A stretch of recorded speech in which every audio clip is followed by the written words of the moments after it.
सुधा समाधान।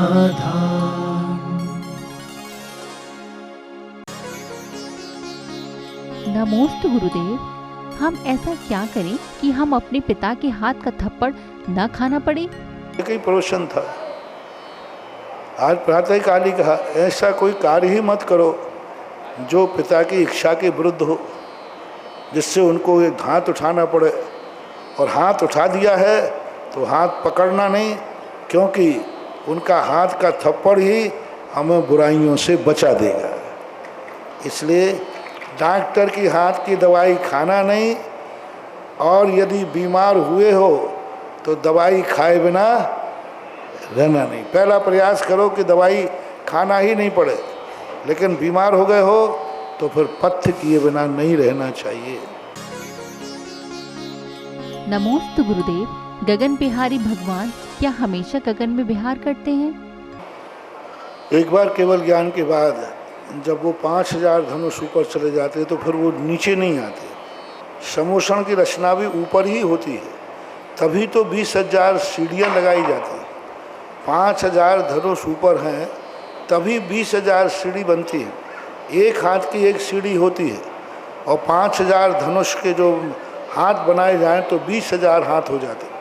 तो 20,000 सीढ़ियाँ ही बता रही हैं कि भगवान का समोषण भी 5000 धनुष ऊपर ही रहता है, विहार भी ऊपर ही करते हैं।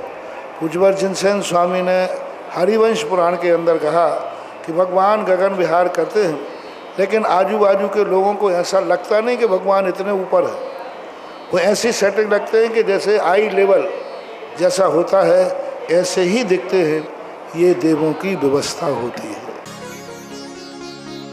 नमोस्तु गुरुदेव। देश भूषण कुल भूषण मुनियों को केवल ज्ञान होने के बाद कितने मुनियों को केवल ज्ञान हुआ था?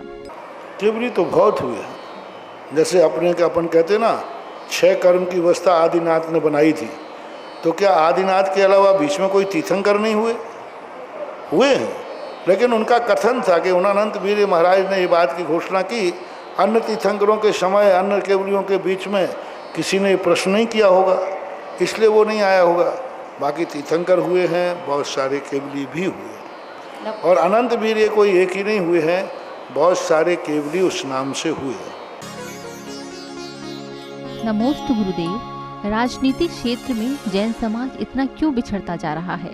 सरकारों पार्टियों को दोष देने की अपेक्षा हम अपनी समाज को दोष दें कि हमारी समाज संगठित नहीं। जिस दिन जैन समाज का बैंक बोर्ड बन जाएगा, उस दिन भारत की हर विधानसभा में जैनी विधायक होगा। मात्र एक करना है, बैंक बोर्ड करना है। जैनी इतना ही कर ले हुए, मैंने कहा था, जिस समय चुनाव की घोषणा हो, सारे जिले लेवल पर जैन समाज की एक मीटिंग हो जाए, उसी मीटिंग से सारी पार्टियां हिल जाएंगी। एक मीटिंग होगा जिले लेवल की, मान लीजिए आगरा डिस्ट्रिक्ट है, संभाग है, आगरा जिले की पूरी जैन समाज 1 लाख जैनी तो होंगे। अब 1 लाख जैनी एक दिन मीटिंग कर लें कि इस बार चुनाव का एजेंडा जैनियों का क्या होगा। 1 लाख जैनी की जब मीटिंग होगी, एक मीटिंग कर लीजिए, सारी सरकारें तुम्हारे दरवाजे पे आएंगी। और यदि यही मीटिंग यदि हमने भारतवर्ष की कर ली तो बहुत बड़ी चीज़ हो जाएगी। हमें एक संगठन और एक यूनियन बनाना है। अभी राजनीतिक चेतना मंच को हमने आशीर्वाद दिया है कि एक राजनीतिक चेतना मंच के माध्यम से, कोई पार्टी नहीं हमारी, कोई नहीं, एक राजनीतिक चेतना मंच की स्थिति बनना चाहिए। सब एक झंडे के नीचे एक आवाज़ में सब एकत्रित हो जाएं, तो ये सब कार्य संभव हैं। अन्यथा अपन चिल्लाते रहेंगे, सरकार को कोसते रहेंगे, पार्टियां इस कान से सुनेंगे, इस कान से उड़ा देंगे। नमोस्तु गुरुदेव। षट आवश्यक नियमों का पालन करने पर भी हमें असाध्य रोग क्यों हो जाते हैं? इसको 2 दृष्टिकोणों से देखना चाहिए। वर्तमान का धर्मात्मा जरूरी नहीं कि अतीत में भी वो धर्मात्मा था। आज सात्विक है, जरूरी नहीं कि वो कल भी सात्विक था। आज भगवान है, कल जरूरी नहीं कि वो अतीत में भी भगवान था। तो अतीत में किए हुए अपराधों की सज़ा उसे भोगना पड़ती है, एक बात। दूसरी बात है कि वह धार्मिक व्यक्ति दुनिया के बीच में रह रहा है। एक बार हमने कहीं पढ़ा था कि एक व्यक्ति 3 सिगरेट पीता है 3 सिगरेट वालों के बीच में बैठा हुआ एक व्यक्ति, 1 सिगरेट का नुकसान उसको लग जाता है। उसने पी नहीं है सिगरेट, बाजू वाले ने 3 सिगरेटें पी और उसी डिब्बे में बैठने वाले ने एक भी सिगरेट नहीं पी, उसको 1 सिगरेट पीने का प्रदूषण उसके ज़िंदगी में आ जाएगा, 1 सिगरेट पीने का। तो आज ये दुनिया में जितने पापाचार हो रहे हैं, दुनिया में जितना ये वाइब्रेशन हो रहा है, ये टीवी का, ये मोबाइल का, ये सब रेजें जा रही हैं, तो इन रेजों का प्रभाव सात्विक व्यक्ति पर ही पड़ रहा है। कैंसर मात्र गुटखे से ही होता है, सो बात नहीं, गुटखे वाले को जल्दी होता है, ये बात अलग है, लेकिन अन्य चीज़ों में, और आज हर चीज़ केमिकल्स देखो, आज श्वासों में जहर घुला हुआ है, आज हवाओं में जहर घुला हुआ है। पहले लोग छतों पे सोते थे, अच्छी हवा मिलती थी, आज विज्ञान कहने लगा छतों पर सोना खतरनाक है, क्योंकि सभी के लेटरिनों के पाइप छतों पे खुलते। जो आपके टैंक होते ना, लेट बात के टैंक होते ना, टैंकों का पाइप निकल करके कहाँ खुलता है, और लाखों करोड़ों पाइप सेप्टिक टैंक के छतों के ऊपर थोड़ा सा एक डिब्बा लगा रहता है और वहाँ एक छिपका, वो सारी गंदगी वहाँ निकलती है। आप बोलिए कितना प्रदूषण हो रहा है, सारी गैसें वहाँ निकलती हैं, एसी की गैस। तो इन सब का वातावरण सात्विक होकर के भी जब हवाएं ही प्रदूषित हो गई हों तो फिर कौन बच पाएगा, ऐसा मान। नमोस्तु गुरुदेव, 2004 के बाद आपने अपने प्रवचनों में परिवर्तन क्यों किया था? वक्ता को देखना पड़ता है कि लोग किस तरफ से भ्रष्ट हो रहे हैं।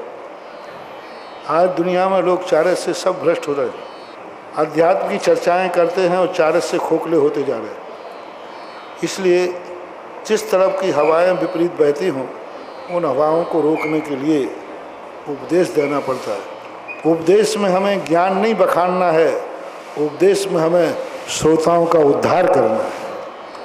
विद्वता बखानने के लिए उपदेश नहीं है। मैं सदा कहता हूँ, प्रवचन यदि किसी के सिर पे से निकल जाए तो वक्ता का दोष है, और प्रवचन किसी के हृदय में से निकल जाए तो श्रोता का दोष है। प्रवचन ऐसा दो तो श्रोता के हृदय में उतर जाए और फिर वो निकाल देवे तो ये उसका दोष है। प्रवचन ऐसा दिया कि श्रोता के सिर पर से निकल जाए तो वक्ता ने अपना 1 घंटे खराब किया है और श्रोताओं का भी 1 घंटे खराब किया है।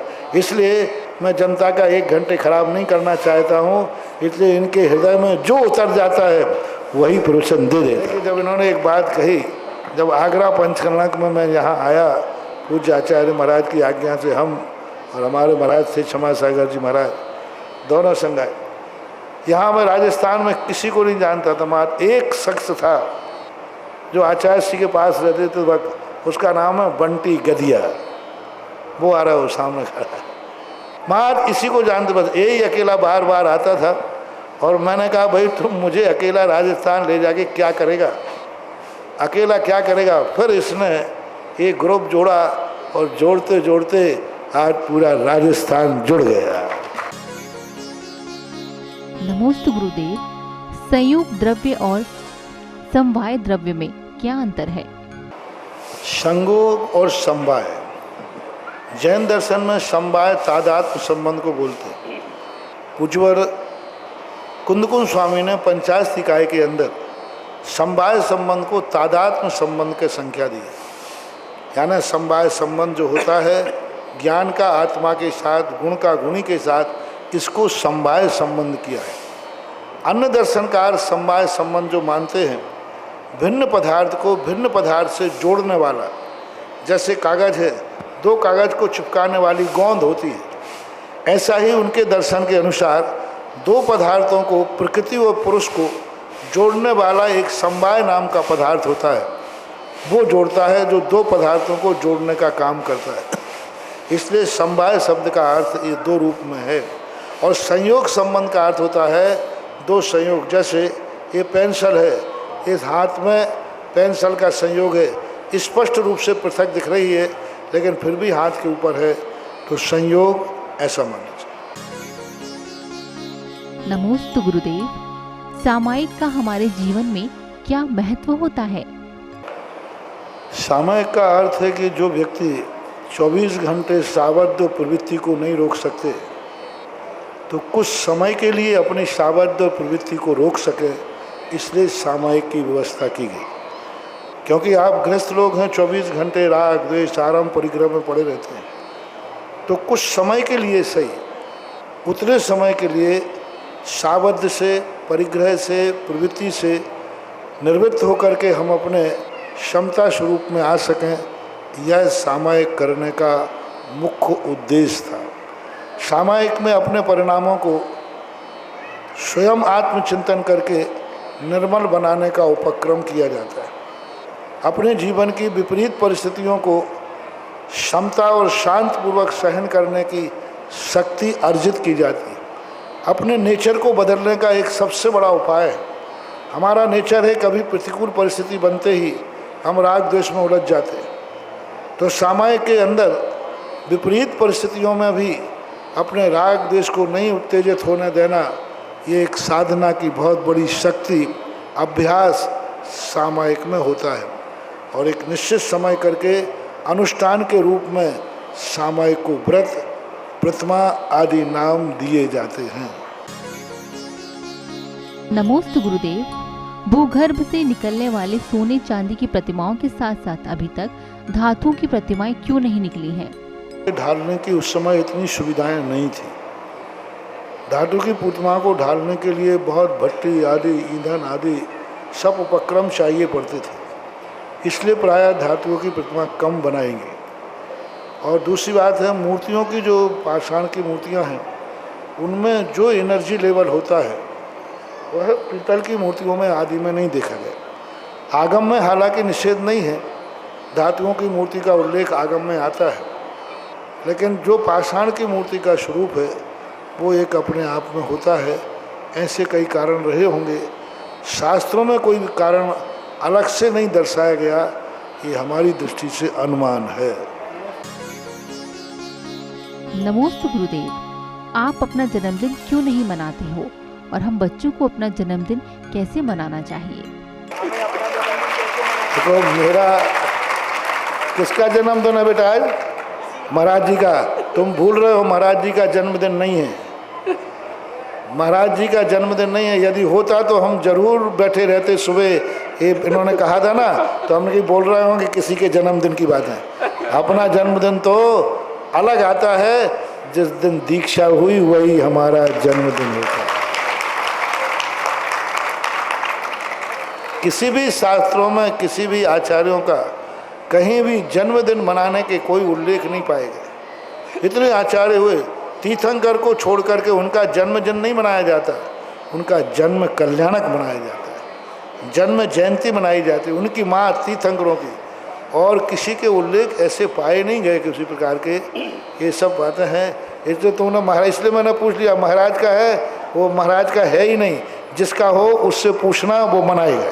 बढ़िया मंदिर में जा कर के भगवान की भक्ति करना और बढ़िया मम्मी पापा से पैसा लेकर के भगवान को दान देना है। नमोस्तु गुरुदेव।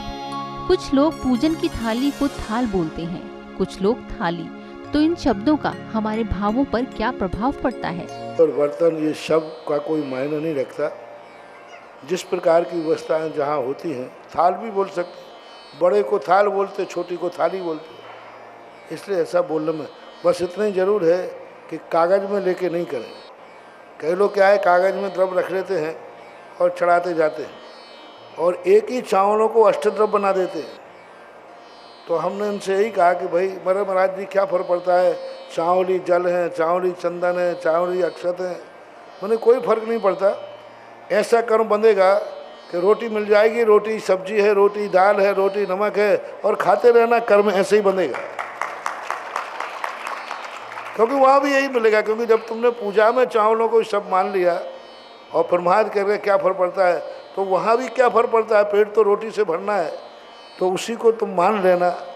उनको बात समझ में आई कि अब पता चला। तो ये सब नाम के भेद हैं। पूजा अच्छी तरह सम्मान के साथ होना चाहिए। जितने बहुमान के साथ होगी उतनी अच्छा है। मैंने एक स्थान पर क्षेत्र का नाम नहीं लेता हूँ, क्योंकि सोने चांदी का सवाल है। हाँ, नहीं तो आजकल बहुत खतरा है। एक क्षेत्र के अंदर देखा कि वहाँ पर इतना सोने चांदी का सामान था जितने भी सिद्ध चक्र मंडल विधान में लोग बैठते थे सब चांदी के ही बर्तन होते थे, पूरे चांदी के बर्तन, ठोना, कलश, सब चढ़ाने की थाली, यहाँ तक कि अभिषेक के जल भरने की बाल्टी भी चांदी की, बाल्टी भी चांदी की, घड़ा भी चांदी का, और इतना सामान चांदी का था कि हम रात के 10 बजे तक बैठे देखने के लिए। तलघर का भंडार मिला था, हमें तो भंडारी भंडार मिलते थे। और वहाँ की स्थिति को मैंने जब सुना, एक स्थान पर मुझे एक पर्चा मिल गया, और पर्चा मिलकर के उसमें लिखा कि फलाने स्थान का एक चांदी का रथ है। और मैंने कहा चांदी का रथ है, वो तो गांव उजड़ गया, वहाँ ये रथ कहाँ गया? लोगों ने कहा महाराज बिक बकाया होगा, खा पी लिया होगा।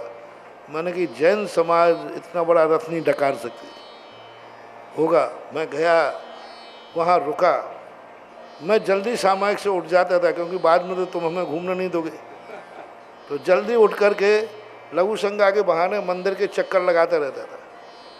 मंदिर पूरा बंद हो जाता था। 3 दिन के बाद मुझे कुछ सुराग मिला कि यहाँ कुछ है। जब मैंने उसको कैसे खुलवाया, हल्ला करें कि जंगल का मामला है, तो 1-2-3 बच्चों को मैंने अपने ग्रुप में बनाया। मैंने कि देखो मैं सामायिक कर रहा हूँ, तुम इस दीवार को फोड़ो। दीवार को फोड़कर छोटा सा होल किया, बच्चों के हाथ छिल गए, और देखा तो नीचे चमचमाता हुआ चांदी का रथ रखा है। अब मुझे बिहार करना है, और 97-96 की बात लगी। अब मुझे बिहार करना है, चातुर्मास कहीं और होना। मैंने कहा ये तो खुल गया तो चला गया। मैंने तुरंत कमेटी को बुलाकर नियम दिलाया, बंद कराया, और बंद करके मैंने बिहार किया। फिर पूज्य गुरुदेव को समाचार दिया, फिर उसी रथ को निकालने के लिए फिर मैंने बिहार करके वहाँ चतुर्मास किया, आजू बाजू करके। और फिर जब भंडारा खोला, शाम को 10 बजे हम भंडारा खोलते खोलते देखते देखते सुबह के 6 बज गए। पूरा भंडारा नहीं देख पाया। हमने कहा भाई अब थोड़ा बहुत सामायिक भी कर लूँ, भंडारा ही थोड़ी देखते रहूँ। फिर दूसरे दिन फिर देखा, तब देख करके दंग रह गया कि ऐसे बहुमान से पूजाएं होती थी। जो सामान वहाँ देखा, सब पूजा का सामान, सब ऐसे ऐसे ऐसे लोगों की स्थिति। तो ये सब अपने चीज़ में ये नहीं देखना चाहिए। भगवान तो सूखे चावल से भी मतलब नहीं है, गज मोतियों से भी मतलब नहीं है, लेकिन हमें बहुमान के साथ भगवान की पूजन करना चाहिए, ये ध्यान रखें। सुधा समाधान